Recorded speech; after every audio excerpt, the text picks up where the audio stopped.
सबको राम राम, सबको नमस्ते, सबका स्वागत। राम राम सर। नमस्ते बेटा, नमस्ते जी।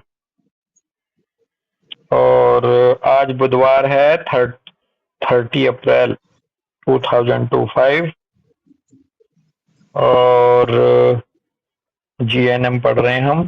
जीएनएम का दिन है आज और इसमें चैप्टर चल रहा है लीवर एंड गॉल ब्लैडर है। Liver and gall Ram bladder Ram भैया। चैप्टर चल रहा है। राम राम भाई डॉक्टर मितपाल जी। और पेज नंबर होगा हमारा 215 है जी। 215 पे गॉल स्टोन टॉपिक है और इससे पहला हो गया ना। हाँ जी। पहला हो गया। तो लीवर एंड गॉल ब्लैडर में हमारा एसबीएस चल रहा है डॉक्टर अमितपाल भाई, SBS of the gall bladder bile duct. और इसका 4th हेडिंग हम पढ़ने जा रहे हैं, गॉल स्टोन्स, कोलिलिथियासिस ब्रैकेट में कह रहे हैं, comma biliary microlithiasis, comma biliary colic. ठीक है जी। जी। तो सेम एसबीएस है, SBS of the gall bladder and bile duct. और सेम कॉन्फ्लिक्ट भी होगा, फिर टेरिटोरियल एंगर कॉन्फ्लिक्ट और आइडेंटिटी कॉन्फ्लिक्ट। डिपेंड करेगा हैंडेडनेस पर, हार्मोन लेवल पर, और पहले कॉन्फ्लिक्ट क्या क्या आए हुए हैं इसके जीवन में बंदे के, उनके ऊपर आधार डिपेंड करेगा। One is annoyed because the territory or territorial boundaries are not respected। ये मसला मिल सकता है उसके पीछे, गॉलस्टोन के भी, बिलियरी माइक्रोलिथियासिस के पीछे भी, बिलियरी कॉलिक के पीछे भी। तो कह रहे हैं इसमें आगे बढ़ते हुए कि 10 to 25% of adult have gallstone. 10 से 25% जो नौजवान हैं वो उन्हें गॉलस्टोन्स होती हैं generally. They begin with a tiny condensation nucleus and around which layer after layer of additional material collect. इसकी शुरुआत ऐसे होती है, बहुत बारीक एक जमावड़ा होता है, एक जमा होना शुरू होता है, कुछ कंडेंसेशन होता है न्यूक्लियस के रूप में, और उसके चारों तरफ फिर layer by layer additional material जो है वो कलेक्ट होता चला जाता है और इस तरह से एक गॉलस्टोन का स्वरूप तैयार हो जाता है। मितपाल, they are made up of 98% cholesterol. तो ये गॉलस्टोन जो बनी है 98% ये कोलेस्ट्रॉल की बनी होती हैं। डैश लगा करें, the rest is calcium and bile pigment. और बाकी 2% जो गॉलस्टोन का जो मटेरियल है वो कैल्शियम और बाइल पिगमेंट होता है। अदरवाइज 98% ये कोलेस्ट्रॉल की बनी होती है according to GNM doctor Deepshikha. Usually they are found in the gall bladder and remain unnoticed. आमतौर पर ये गॉल ब्लैडर में पाई जाती हैं और अननोटिस रहती हैं, बनी रहती हैं। However if a gallstone slip into bile duct it is over with the piece.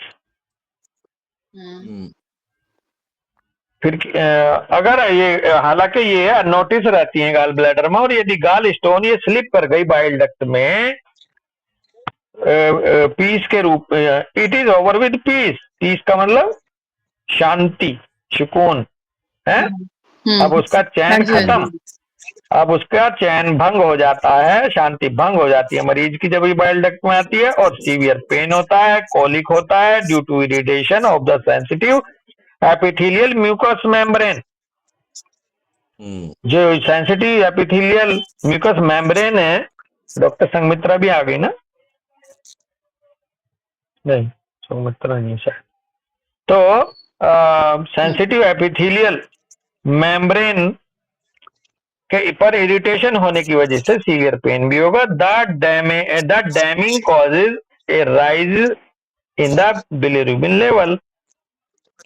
और डैमिंग, अगर कहीं रुकावट आ गई, ऑब्स्ट्रक्शन आ गया, ऐसा भाव लग रहा है डैमिंग का, तो ये बिलिरुबिन लेवल जो है वो राइज करा देगा उसमें, ब्लड में, और जॉन्डिस जिसका परिणाम जॉन्डिस हो जाएगा। डैम, डैम, DAMMING देखना, कोई देख के बताओ, जी लिख लेते हैं।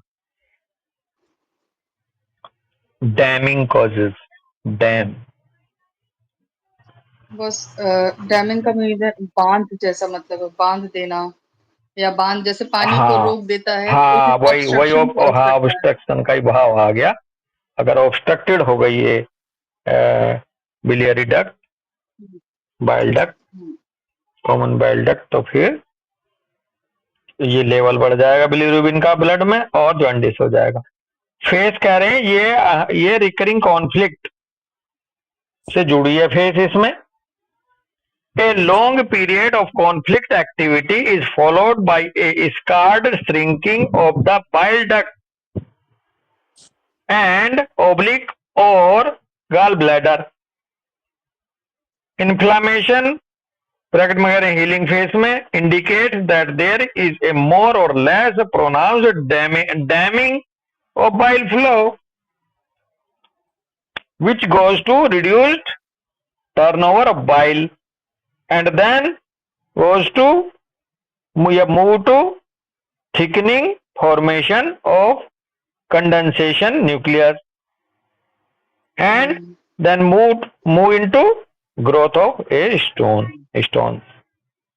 तो ये सारा एक ट्रैक बता दिया कि रिकरिंग कॉन्फ्लिक्ट, यदि लंबे पीरियड से कोई कॉन्फ्लिक्ट एक्टिविटी है और उसके बाद स्कार्ड श्रिंकिंग हो गई बाइल डक्ट की, स्कारिंग बन गई, सिकुड़ गई डक्ट या गाल ब्लैडर, इन्फ्लामेशन होगा फिर हीलिंग फेज के तहत, तो ये indicates that there is a more or less pronounced damming of bile flow. ये इस बात का इंडिकेशन है कि या तो ज्यादा मात्रा में या कम मात्रा में भाई रुकावट आ रही है बाइल के फ्लो में, और रुकावट आएगी बाइल के फ्लो में तो ये बढ़ेगी रिड्यूस्ड टर्नओवर ऑफ बाइल के रूप में, टर्नओवर रिड्यूस हो जाएगा, यार जितना निकलना था जाना था नहीं जाएगा।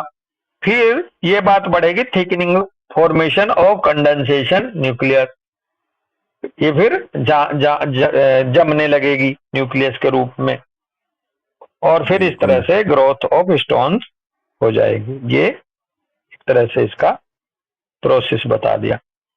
हीलिंग क्राइसिस कह रहे हैं, हीलिंग क्राइसिस में कह रहे हैं colic of the gall bladder, pain in the side, chills. Healing crisis में गॉल ब्लैडर में कॉलिक होगा, साइड में पेन होगा, ठंड लगेगी। The body tries to expel the stone with peristaltic contraction of the bile duct। और यहाँ पर जो है ये पेन जो आता है, भले चाहे यूरेटर में, यूरिन किडनी वाली स्टोन में आता हो, यूरेटर वाली में जब यूरेटर में पहुंच जाती है, या एक गॉल ब्लैडर में जो पेन आता है वो उसका मकसद होता है tries to expel the stone with peristaltic contraction of the bile duct.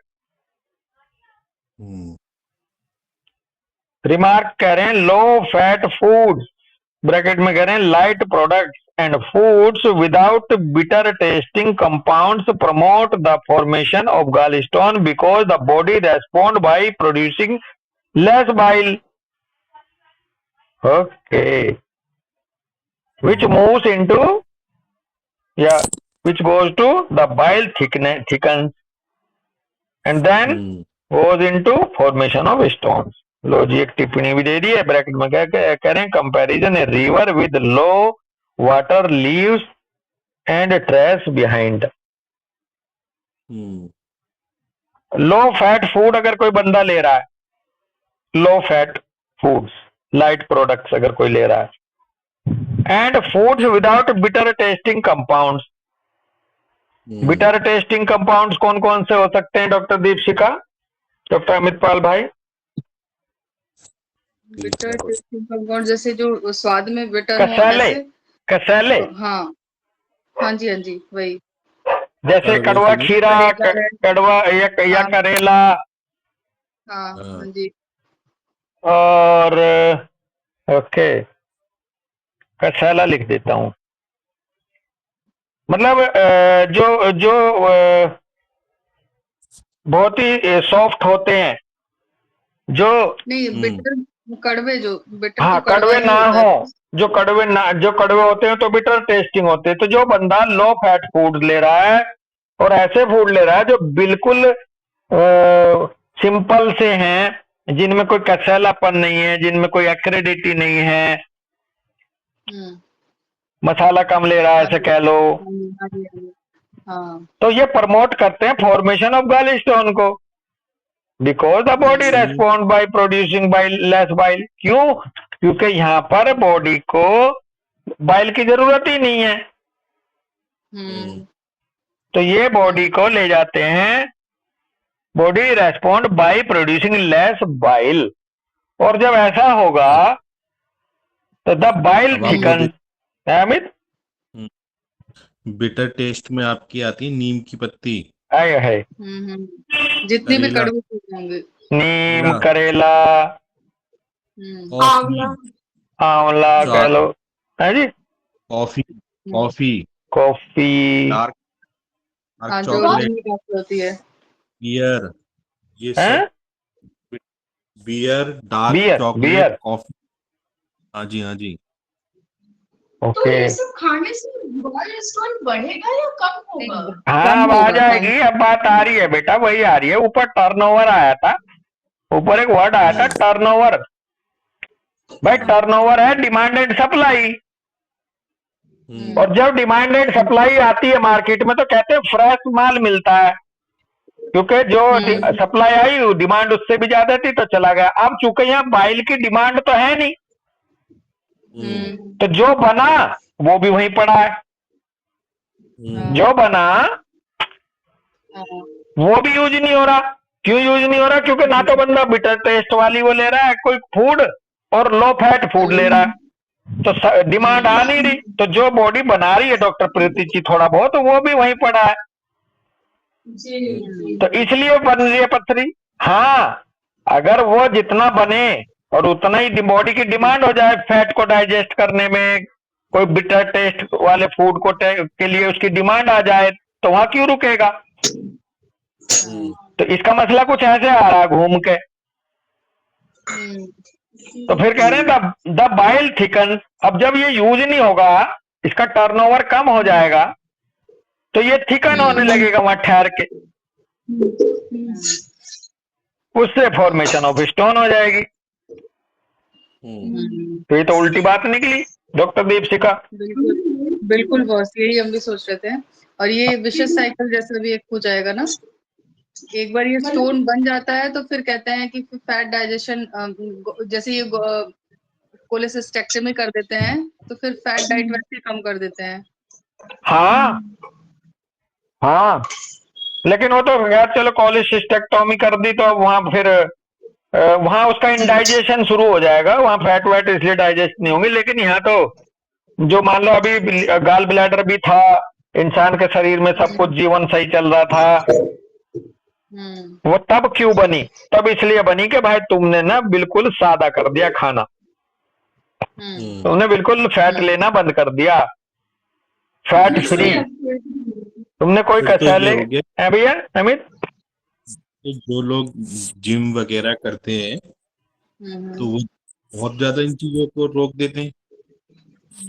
Low fat नहीं फूड। भैया, पता है, हाँ, ये मिसकंसेप्शन है एक्चुअली जो है उसमें। तो कई जगह जैसे जो प्रॉपर डाइट लेते हैं उसमें बोलते हैं कि सारी चीजों को लेना जरूरी है, उनकी क्वांटिटी को आपको बस कंट्रोल करना होता है। बट घी भी उतना इम्पोर्टेंट होता है जितना जो है दूसरी चीजें, प्रोटीन हो गया और चीजें होती हैं। तो ये मिसकंसेप्शन है, इसको लोग समझते गलत तरीके से हैं। और मजे की बात है, देखो जो ब्रैकेट में कहा डॉक्टर प्रीति जी, यहाँ बिल्कुल क्लियर हो जाएगा हमारा जो पॉइंट था। एक ऐसी नदी जिसमें पानी बहुत कम है, तो जो उसमें कचरा है वो पीछे रह जाता है, क्योंकि पानी का तो फ्लो है नहीं। बिल्कुल। और एक ऐसी नदी जिसमें पानी का फ्लो खूब बढ़िया है, जैसे हर की पैड़ी पे हरिद्वार में इतना तेज चलता है, वहां तो एक भी जब थोड़ा सा भी कचरा नहीं रुकेगा। इस तरह से कुछ इस पैटर्न पे बन रही है पथरी यहाँ। सही कह, वो कॉन्सेंट्रेट हो जा रही है। हाँ, वो ठहराव आ जा रहा है, ठहराव आके वहां कंडेंसेशन हो जा रहा है चीजों का। बिल्कुल। ये क्यों कहा जाता है कि जैसे रात में नॉर्मली यही कॉन्सेप्ट होता है कि आप हेल्दी रहने के लिए आप रात का खाना ना खाओ या कम खाओ, या बहुत जैसे मतलब लो डाइट, या फिर ऐसे रात इस तरह की फैटी फूड को तो जनरली कॉन्सेप्ट यही होता है ना कि अवॉइड करो, मत खाओ। लेकिन यहाँ पे तो बिल्कुल एकदम अपोजिट सी बात कही नहीं, जा रही है कि आप रात की फैटी बात फूड अलग है। रात की बात वही। पर आओगे तो ऐसे जवाब मिलेगा। रात को ज्यादा फैटी इसलिए नहीं खाना है क्योंकि अगर फैटी खा के सो गए तो फिर एसिड ज्यादा बनेगा बाइल। अब बॉडी का मूवमेंट है नहीं, डाइजेशन का फ्लो है नहीं, इंटेस्टाइन स्लगिश रहती है, तो उसका ठहरावा रहने ठहरा वहां आ जाएगा जो बना है। वो और जब आप बिल्कुल सुबह वो को नाश्ता करते हो तो पराठे खाते हो तो बाइल भी उधर बनता है, और फिर आप पूरे दिन उसको मोमेंट में रहते हो तो वो प्रॉपर तरीके से उसका सप्लाई भी हो जाती है। बस एक और चीज होती है कि रात में जो हम फूड लेते हैं अगर वो हैवी होता है तो उसके डाइजेशन में टाइम लगता है, हाँ इसीलिए उसको पहले ही करने को बोलते हैं। और जब डाइजेशन में टाइम लेता है तो वो उससे स्लीप डिस्टर्ब होती है। जब स्लीप डिस्टर्ब होगी तो जितनी भी हीलिंग की प्रोसेसेस है बॉडी में वो भी हाँ अफेक्टेड होगी। हाँ, वो तो पैरेलल हो स्लीप और जाएंगे। हीलिंग, हाँ, स्लीप और हीलिंग वो रात वाला दूसरा हो गया। हाँ वो तो है ना। तो लेकिन बाइल बाइल का देखो, बात ये है कि जब सुबह को एक जठराग्नि बोलते हैं, जठराग्नि जगती है हाँ सुबह 9 बजे से पहले पहले, यस। सूर्योदय के समय, सूर्योदय के बाद और 8-9 बजे तक। तो जठराग्नि का मतलब है बाइल का सिक्रीशन वहां बढ़िया हो रहा है एक तरह से। और दूसरे भाव में फिर वही मुझे लगा कि उधर आपने खा तो फैटी फूड लिया, बॉडी में डिमांड आ गई कि भाई बाइल चाहिए। अब बाइल चलो बन भी गया, लेकिन वहां मोमेंट नहीं है। रात को डाइजेशन का मोमेंट कम होता है। मोमेंट कम है, वो कम होता है मतलब इंडाइजेशन, इसलिए है जैसा आप बता रही है डॉक्टर दीपशिका, मोमेंट जी कम रहेगा उसका। और इसलिए, और साथ में जो वो पैरेलल आपकी बातें जुड़ जाती है, इंडाइजेशन हो जाएगा, स्लीप स्लीप कम होएगी, और जब स्लीप कम होएगी तो हीलिंग भी कम होएगी, और एब्जॉर्प्शन वगैरह जो होता है खाने का वो भी कम होगा। तो वो सब ऐसे बिगड़ती है चीजें। तो शाम को तो हल्का ही खाना है प्रति चीज। एन एग्जिस्टेंस ऑफ स्टार और स्टारवेशन कॉन्फ्लिक्ट इन कह रहे हैं ऊपर देखो उसको, in hanging healing can probably leads to gallstone because of the low production of bile. क्या बात है, low production of bile. Amitpal भाई स्टारवेशन कॉन्फ्लिक्ट में भी हो जाएगा। क्यों? क्योंकि बाइल कब प्रोड्यूस होगा? जब डाइट आएगी। हाँ माइंड बाइल को कब बनाएगा? जब फूड आएगा।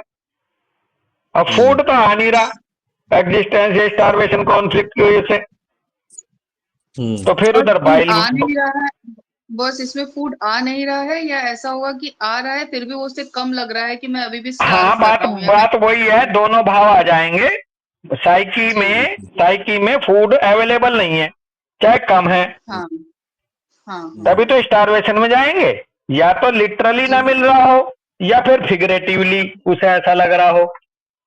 जी जी लेकिन बात कुल मिलाकर उसके लिए वहां पे फूड अवेलेबल नहीं है, कम है, तो इसलिए वो लो प्रोडक्शन ऑफ बाइल भी बनाएगा।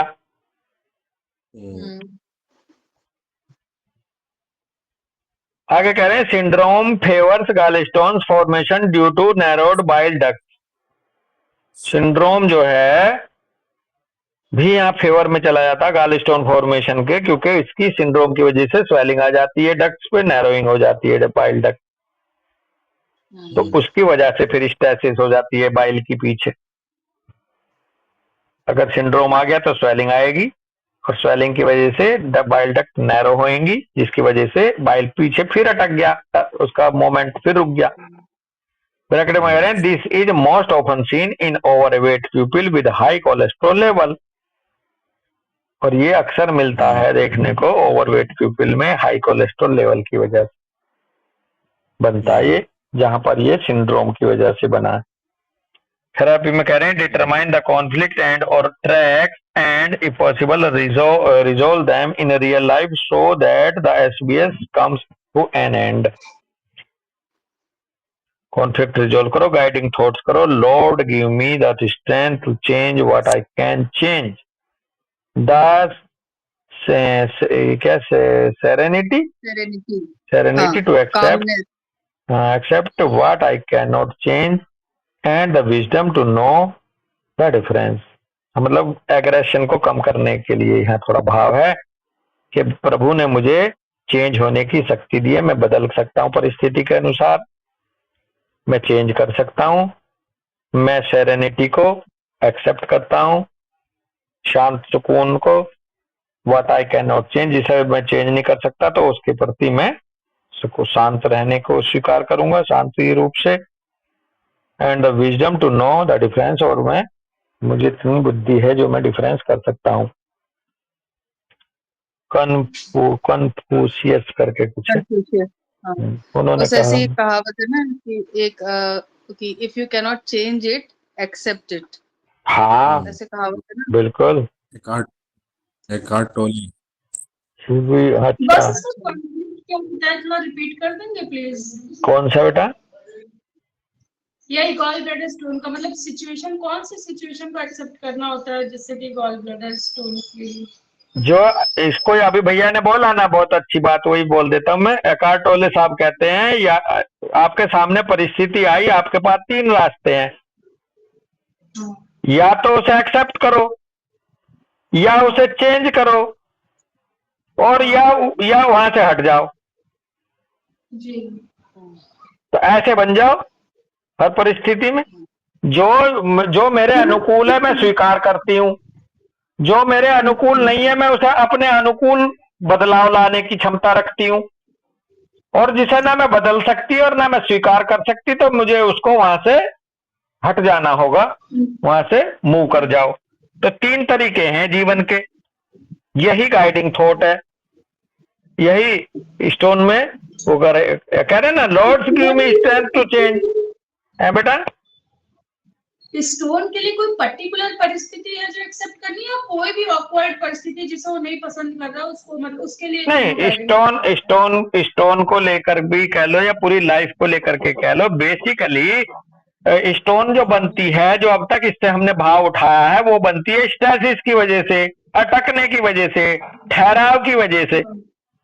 तो आप अगर जीवन में कहीं भी अटकोगे, कहीं भी ठहरे रहो, फंसे रहोगे, तो स्टोन बनने के चांस हैं। अगर आप ऐसे ही समझना चाहती हो तो आप मोमेंट में रहिए, जीवन को लेकर के फंसिए मत, ठहरिए मत, अटकिए मत, चलते रहिए। चलते रहोगे तो स्टोन नहीं बनेगी, है ना दीपशिका? बिल्कुल बिल्कुल। चलते रहोगे तो आपको स्टोन नहीं बनेगी, चलते रहोगे तो आपका बाइल बनता रहेगा, आगे बढ़ता रहेगा। अभी ऊपर दिया ना एक रिवर का एग्जांपल, इतना अच्छा दिया, इसका कंडेंसेशन का एग्जांपल इतना अच्छा दिया, इसमें भी दिया गाइडिंग थॉट्स में। कह रहे हैं कि lord give me the strength to change what I can change, जो मैं चेंज करना चाहता हूं उसने मुझे शक्ति दे रखी, मैं अपने अनुसार परिस्थितियों को बदल सकता हूं और शांति बनाए रख, है ना। The serenity to accept what I can not change, और जिसे मैं बदल नहीं सकता उसके प्रति मैं शांत रहने की क्षमता मेरे अंदर है, मैं स्वीकार करता हूं या शांत रहता हूं, उदासीन रहता हूं। और दोनों, और विजडम टू नोट, और मेरे अंदर उतनी बुद्धि भी है, या भगवान ने बुद्धि दे रखी है, मैं दोनों में अंतर पैदा कर सकता हूं कि किसको मैं बदल सकता हूं और किसके प्रति मैं शांत बना रह सकता हूं।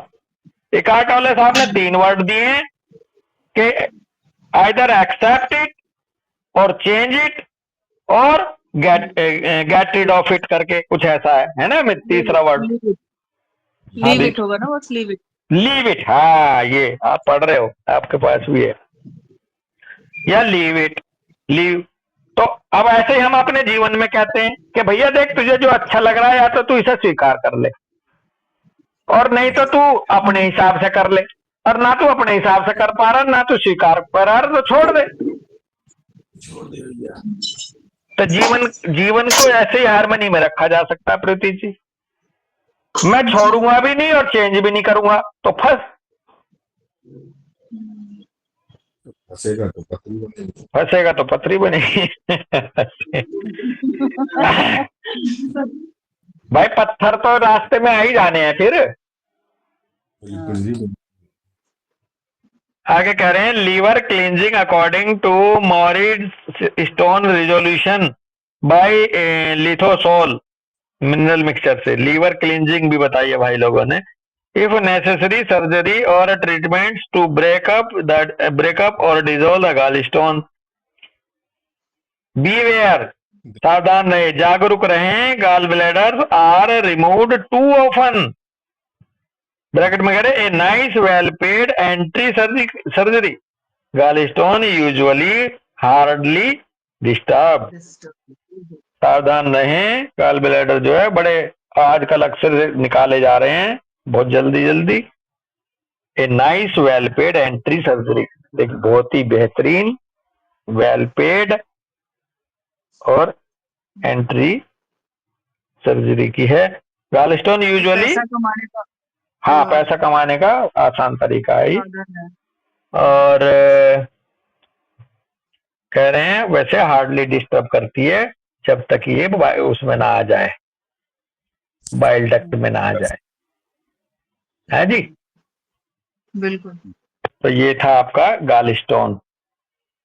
आगे आता है एक्यूट लीवर फेलियर, इसको और कर लेते हैं। नेक्स्ट हेडिंग है इसका, कई सारे हेडिंग है इसमें, काफी लंबा टॉपिक है लीवर गॉल ब्लैडर का ये।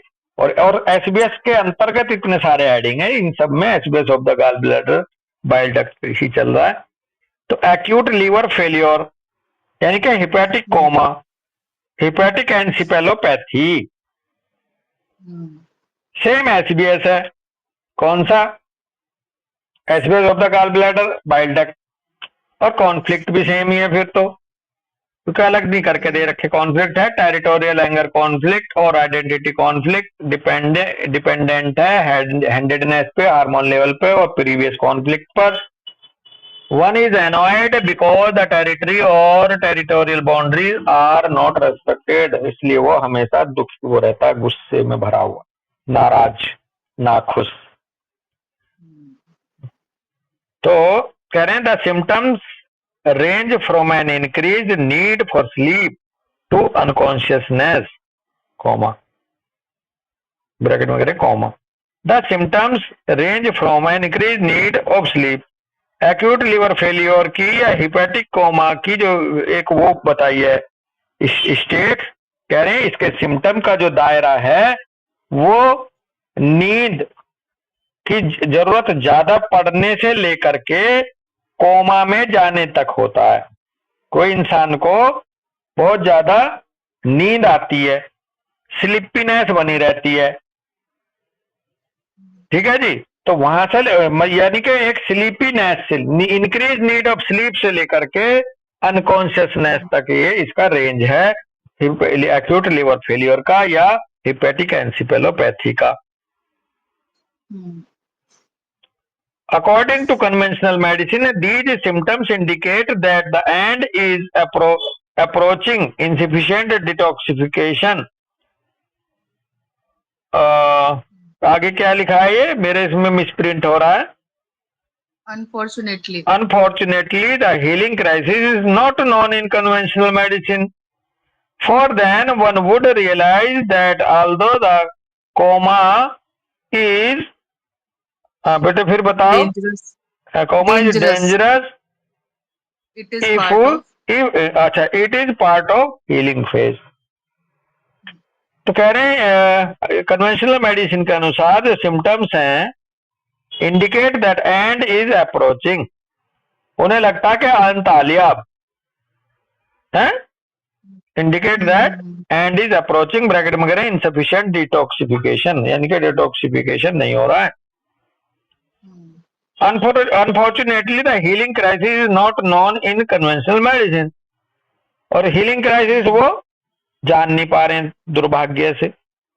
For then one would realize that although the coma is dangerous, dangerous ही है ना, coma is dangerous, it is a part of healing phase.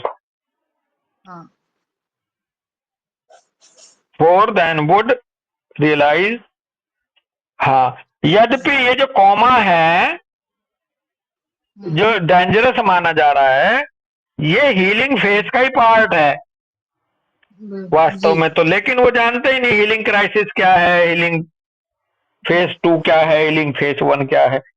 तो इसलिए सीधा सीधा वो कहते हैं कोमा में आ गया, हिपैटिक एंसेफेलोपैथी में चला गया। तो अब जो है एंड इज अप्रोचिंग, अब अंत नजदीक है, अंत आ रहा है। फेस में कह रहे हैं कि हीलिंग क्राइसिस में जनरली एक्यूट लिवर फेलियर की या हिपैटिक एंसेफेलोपैथी कोमा की तरफ बढ़ रहा है। A hepatic coma occurs when the gamma glutamyl transferase GGT levels began to drop. अगर जीजीटी जो है गामा ग्लूटामाइल ट्रांसफरेज अगर कम होने लगा इसका लेवल ब्लड में, तो समझ लो हिपैटिक कोमा आने लगा है। जीजीटी मारकर बता दिया, बहुत बढ़िया। Doctor hammer discovered that it is not only the non-functioning of the liver, bracket में क्या लिखा है डॉक्टर दीपशिका, ये अमोनिया, अमोनिया, अच्छा हाँ ammonia and other nitrogen compounds find their way into the blood stream. Doctor Ahmad साहब ने ये डिस्कवर किया, it is not only non functioning of the liver, ना कि ये केवल लीवर की ना फंक्शनिंग का नतीजा नहीं है, जैसा उन्होंने कहा था कि इनसफिशिएंट डिटॉक्सिफिकेशन हो रहा है लीवर के द्वारा। अब केवल ये लीवर की नॉन फंक्शनिंग ही नहीं है, इसके पीछे ammonia and other nitrogen compounds find their way into the blood stream, जिसकी वजह से that is dangerous. The impact of the healing crisis on the brain is dangerous as well. Doctor Ahmad साहब ने ये खोजा कि ना केवल non functioning of liver danger बनता है, जिसके दौरान अमोनिया और नाइट्रोजन का जो है रास्ता ब्लड स्ट्रीम की तरफ को मुड़ जाता है, जो कि डेंजरस हो जाता है। कह रहे हैं इम्पैक्ट जो है इस हीलिंग क्राइसिस का ब्रेन पर भी जो पड़ता है वो भी डेंजरस है। उसके साथ साथ दो खतरे हैं अहमद साहब के हिसाब से, healing crisis on the brain की वजह से और non functioning of the liver की वजह से। और ये अब कल परसों शायद बात हो रही थी कि 3 ऑर्गन हैं जो हीलिंग क्राइसिस में लेके जाते हैं बंदे को, किडनी, हार्ट, ब्रेन, है जी।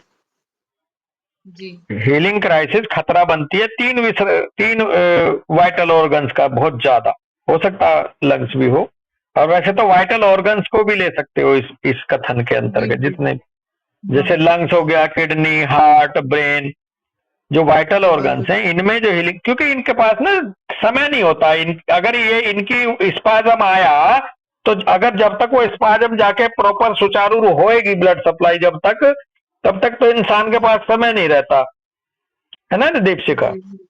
बिल्कुल बिल्कुल बॉस। इसलिए a liver coma is a kind of brain coma is equal to unconsciousness due to severe hypoglycaemia, low blood sugar level.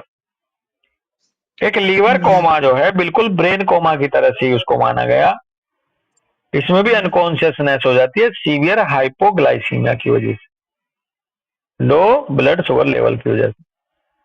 Remark दे रहे हैं यहां पर, the enzyme gamma glutamyl transferase also known as gamma GT is for us the most significant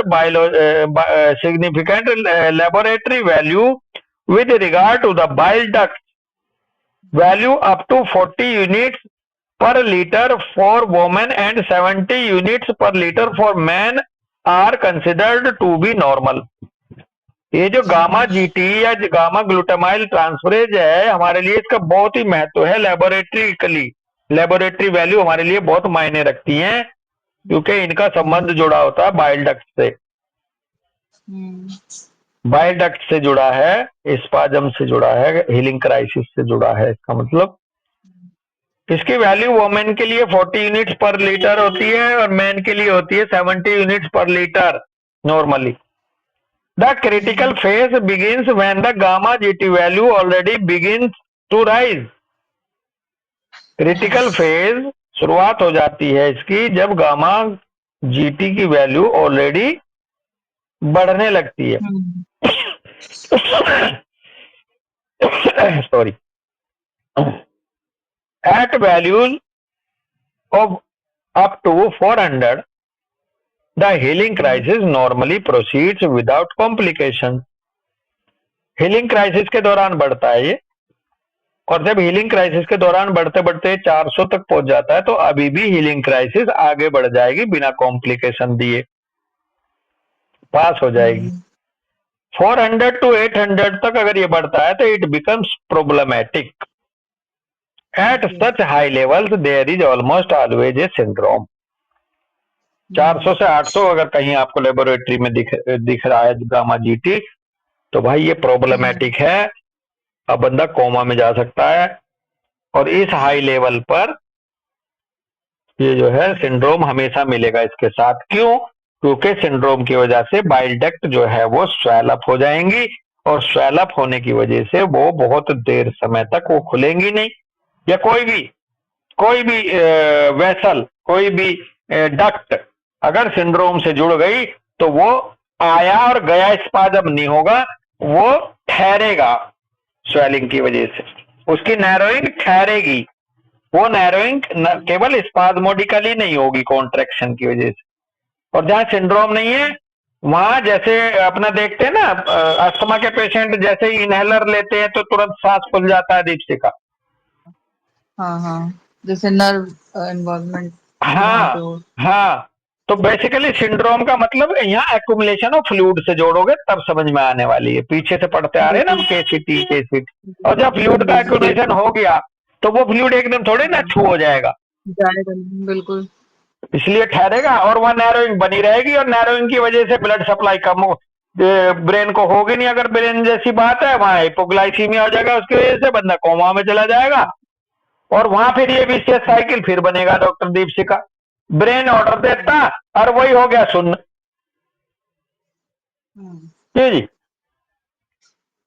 बिल्कुल, brain से demand आती और voice हो गया ताकत ना मिलने से, तो बंदा बहुत आसानी से पलायन कर जाता है इस प्लेनेट से। इस केस में थेरेपी में कह रहे हैं the conflict is resolve accompany the healing phase, prevent recurrences, resolve any fugitive conflict effective. Doctor Pradeep ji, fugitive conflict अगर किसी का है तो उसे तो जरूर रिजोल्व करो। जो अभी कह रहे थे कि वो आभासी, जरूरी नहीं है कि वहां उसको लगे वहां खाना है भी लेकिन पच नहीं पा रहा। During the healing crisis the brain operating at its limit and needs a lot of glucose, which goes to administer glucose through the mouth or in case of unconsciousness with a feeding tube। बहुत बढ़िया। Glucose infusions have the disadvantage of binding fluids in the body। क्या बात है, बहुत ही बारीक बात है, बहुत ही अच्छी बात है। हीलिंग क्राइसिस के दौरान brain operating at its limit, healing crisis में ब्रेन का जो ऑपरेशन है वो लिमिटेड हो जाता है क्योंकि वहां ग्लूकोज कम हो जाती है।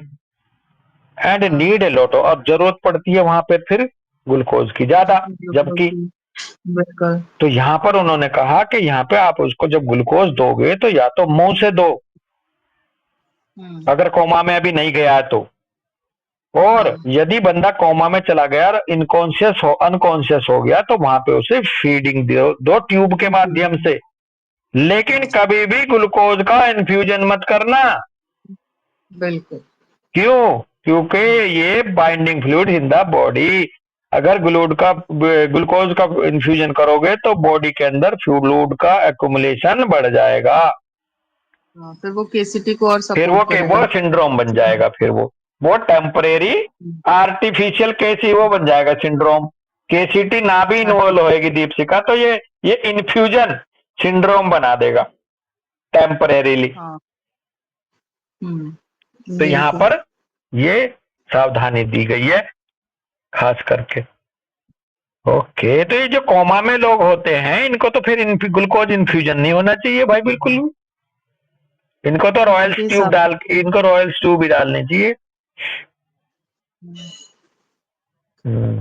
इम्पोर्टेंट कह रहे हैं, hospital treatment should be kind a human because of a possible fugitive conflict bracket में सिंड्रोम। यहाँ महत्वपूर्ण बात यह है कि hospital treatment should be kind and human. Hospital का जो ट्रीटमेंट है वो ह्यूमैनिटी बेस हो और बड़ा काइंड हो, कोई एग्रेसिव ना हो, क्योंकि यहाँ पर फ्यूगेटिव कॉन्फ्लिक्ट हो सकता है, सिंड्रोम ला सकता है अगर आपने उसको काइंडली नहीं ट्रीट करा और एज ए ह्यूमन ट्रीट ना करा, एज ए सब्जेक्ट अगर करा।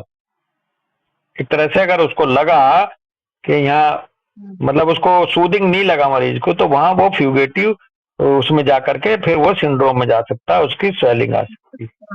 हाँ, बस ये थोड़ा सा ना फ्यूजिटिव कॉन्फ्लिक्ट जो है ना, ये थोड़ा नहीं समझ पा रहे हैं। जैसे रेफ्यूजी कॉन्फ्लिक्ट होता है तो भी समझ में आता है कि कहीं बाहर से आए, और फ्यूजिटिव मतलब एक होता है जैसे भगोड़ा अरे जैसा मैं नहीं पता होता है है। अभी थोड़ी देर से गड़बड़ कर रहा हूँ, मैं फिगरेटिव ले रहा था इसको अभी दो बातों से। ये फ्यूगेटिव और रिफ्यूजी वाला ही है बेटा।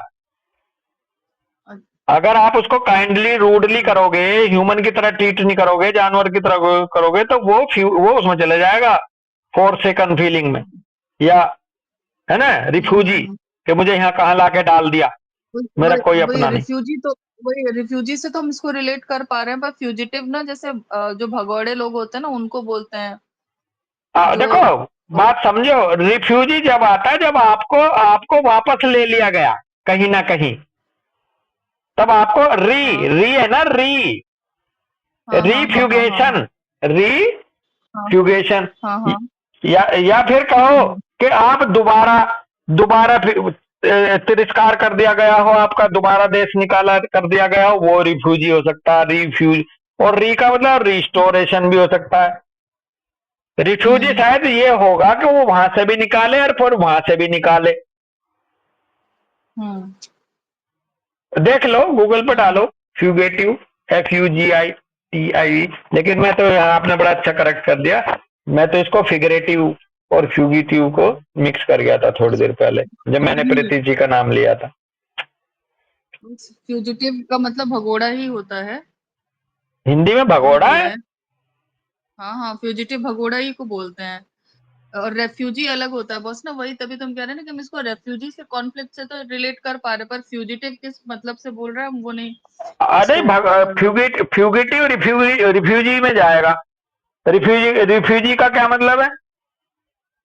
देखिए इसको लिखा है, fugitive is someone fleeing from legal authorities, ठीक है, ऑफन टू अवॉइड प्रोसिक्यूशन और पनिशमेंट फॉर अ जैसे क्राइम। नीरव मोदी या मालिया। हाँ, तो ये फ्यूजिटिव हो गए। while a refugee is someone who has fled their home or country due to a well-founded fear of persecution, war or violence। वो criminal नहीं होते हैं रेफ्यूजी, लेकिन फ्यूजिटिव जो है ना वो क्रिमिनल होता है। क्राइम के पनिशमेंट की वजह से भागा होता है।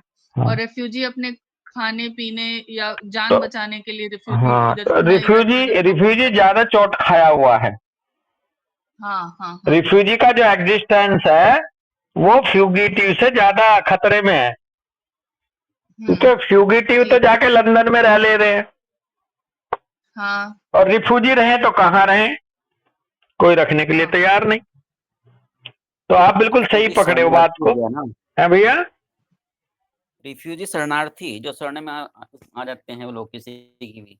हाँ, लेकिन पता है डॉक्टर अजय, यहाँ पे रिफ्यूजी के हालात ज्यादा खराब है फ्यूगिटिव से, क्योंकि फ्यूगिटिव तो भागा है कानून के प्रोसेस से बचने के चक्कर में, और उसने की है गड़बड़, उसने करी है गड़बड़, तो वो इतना उसमें नहीं जाएगा जितना कह रहे यार। मुझे तो ये जैसे 1947 में जैसे अपने पाकिस्तान से यहाँ लोग भगा दिए गए, यहाँ से पाकिस्तान भगा दिए गए, तो असली रिफ्यूजी फीलिंग इनमें आएगी,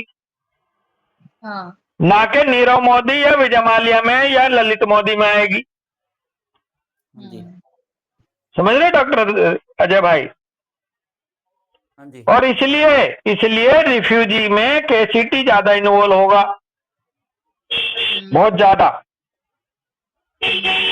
इतना फ्यूगिटिव में नहीं होगा, बल्कि फ्यूगिटिव में उतना नहीं होगा, होगा जरूर, क्योंकि भाई ये वहां जाके ये भी तो अकेलापन तो लगता ही होगा इनको भी। चलो खैर, कोई और पॉइंट क्लियर करना चाह रहा है तो करो। इसमें एक लाइन कह रहे हैं, see also the therapy of symptoms of pressure of the brain. यदि वो सिंड्रोम की वजह से एक्यूमुलेशन ऑफ फ्लूइड ज्यादा हो जाए तो वहां पर ब्रेन थेरेपी, ब्रेन में जो 56 पेज पे उसमें फोंटेनेल करके प्रेशर कम करते हैं ब्रेन फ्लूइड का, कंजेशन का, वो भी यहाँ रिकमेंड करी गई। चलो ठीक है, अब यहीं रुकते हैं। सबको नमस्ते, सबको राम राम भाई, सबका बहुत धन्यवाद।